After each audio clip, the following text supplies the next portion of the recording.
Hey everyone, welcome to the Twab this week.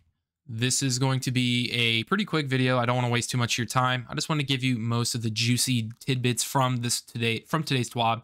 It was more of like a Q&A kind of thing. There's a lot of questions posted, lots of answers to them, and I kind of wanted to give what I think were the most important ones without wasting too much of your time, because a lot of them are like, oh, what does Zen Moment do? What does it actually do? What does Dynamic Sway do? You know, things like that. Or it's not like super interesting. It does clarify a few things, but it's not overall really that groundbreaking, at least in my opinion. So I'm kind of just going to show you guys what I think is the most important from this. So here we go. Without further ado, first things first, not super important in my opinion, but it is somewhat important. They're looking at the unbanning thing, or there's the reports from the recent waves. I don't really know much about it, but unbans began to occur within 24 hours of the first indication of a problem. I remember there was something along the lines of people were being falsely banned. So if you did get falsely banned, ban appeal is here. That link is there. I don't believe I'm banned, so clearly I'm not cheating. Anyway, this one I thought was interesting. If you did not know, full auto is going to be a setting that you can put on guns versus a mod now. The mod is not going away, as they say here. They have no plans to remove it. But exotics that have full auto, like Vigilant Swing Travelers, No Time, are getting changes. They're going to be changing the full auto, for instance, on Travelers Chosen with Surplus, which is going to be very nice. Vigilant Swing will have Ensemble, which is pretty good considering you do want to play with your team with Vigilant Swing. And then No Time giving it Feeding Frenzy. Pretty useless in my opinion, but that's just me. Divinity getting from a 30% debuff to a 15% debuff. Not a big deal if you ask me. The main thing that made Divinity so strong, not only was it the debuff that you got from it, but it was actually the not needing to be super precise with your crits using linears or snipers or anything that takes somewhat precision, whereas you had to shoot a bot, whatever, you know what I'm trying to say. You just have to shoot the ball that Divinity makes rather than actually hitting the boss's crit spot. So not a huge problem to me. Also, when it comes to debuffs, all people are going to do is use they're just going to use tether now, and if they're not using tether, they're going to use tractor cannon. So there's going to be something that is going to debuff way harder than 15%, so do not worry about that. This one I thought was very interesting. Adept raid weapon viability. They're talking about in here that adept weapons should be able to be crafted with enhanced perks, though this is not going to be full freeform crafting. It is a little complex, so please look out for more info to come when we're a little closer to Lightfall's release. So in the future, we'll get more clarification on adept weapon crafting. So there is that. A lot of this, again, is not super interesting or super groundbreaking in terms of Destiny standards. This one I thought was pretty interesting here, where they're saying they're going to be touching 20 exotics, but now that number is up to 26. Hopefully Deadman's is in there. I would really like that gun to be back to the way it was, but that's probably not going to happen. Anyway, let's continue on. Again, a lot of these not super interesting here, or super crazy at all. There's some fun ones like this. What replica weapon your weapon designer wants? And this is actually important in my opinion. Proctor said DMT. I agree with him. Brandon, Lorenz Driver, Vivian. So these ones are interesting. Redacted Season 19 Solar Exotic Weapon. So, one of the weapons that we're getting is a Solar Exotic. And we also know from Mercules here, Redacted Season 19 Kinetic Exotic Weapon. So very, very interesting here. We do know that next season we are going to have a Kinetic Exotic and a Solar Exotic. So that's very, very cool.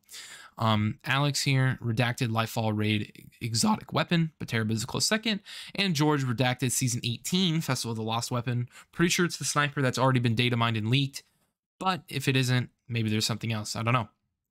And then of course Taylor with the Grid Skipper. A lot of them, like, again, not super interesting there. There was one when it came to here we go. What future balance changes should we be looking forward to? Sizable stability bump for auto rifles and traces. Small buff to critical hit damage on adaptive frame pulse rifles and precision frame auto rifles. Slightly reduced effective range of pulse rifles at low to mid stat values. Nerfs to Jade and No Time ease of use. Thank you, God. Continuation of the Lord of Wolves rework. Small rocket launcher blast radius buff. Glaive damage resistance nerf. Thank God. Sidearm aim assist fall off buff. Sniper flinch rework. Very small tweaks to SMGs that are outperforming their intended ranges. Small decrease to high impact scout damage. Some outliers that have zoom levels outside normal parameters are being brought back in line. Risk runner PvP arc damage resistance reduction will remain ridiculous in PvE. In Season 19, we have additional list of changes that we'll be making, such including removing some shotgun randomness, thank God.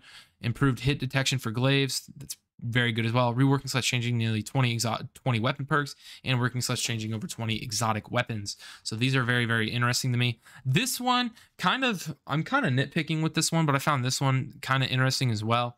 Will SBMM being present in control have any effect on the way we handle weapon balancing? They basically just, in my opinion, they kind of just expose themselves a little bit here. So we already use survival and trials as more indicative game modes for balancing purposes. Survival has had SBMM and trials had the flawless pool, which enables us to see what good players use and what is effective when they are most likely to care about winning.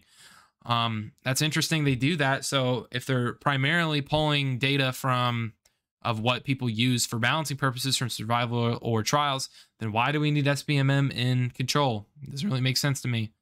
I don't know. But it will, however, allow us to see the more different skill groups of players that generally avoid survival or trials use, and what they're effective with when they are not in skill pools that are mixed as control used to be. Yeah, they should fix that. They should just get the stuff out from control, in my opinion. But I don't want to go on a spiel about that.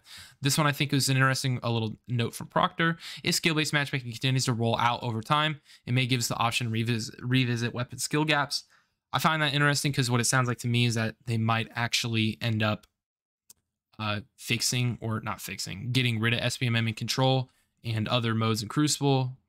Probably not survival or trials for that matter, but hopefully we do get SBMM out of control. I would be really happy with that. Again, nothing super interesting there. Here, TwitchCon stuff or whatever you want to call it. Cool emblem though, very, very nice. Player support report, as you can see, future of Destiny 2 on Stadia, tower performance, deep sight focusing, Gyro Falcon has been identified and scheduled to be shipped out mid-October. So we do have a date, sorta a time frame, I guess, for where Gyro Falcons will come back. Known issues when focusing, the whatever it listed as 600 RPM, not super important there. Tower loading times have increased. Yes, it has. Players are losing the Brain Climber buff even when the timer is still active during War Police Challenge. Oh, yes, we did all the time. I wonder why. I don't know. Interacting with the Callus statue buttons too quickly in the Duality Dungeon can soft lock players from progressing forward in the activity. Yes, you can. I do that to myself all the time. Players are unable to upgrade to Witch Queen Deluxe Edition in the Epic Games Store. Riven become invincible in the Last Wish raid. Yeah, so that's pretty much the big things from here. Movies of the week, of course, and art of the week. Very nice as usual.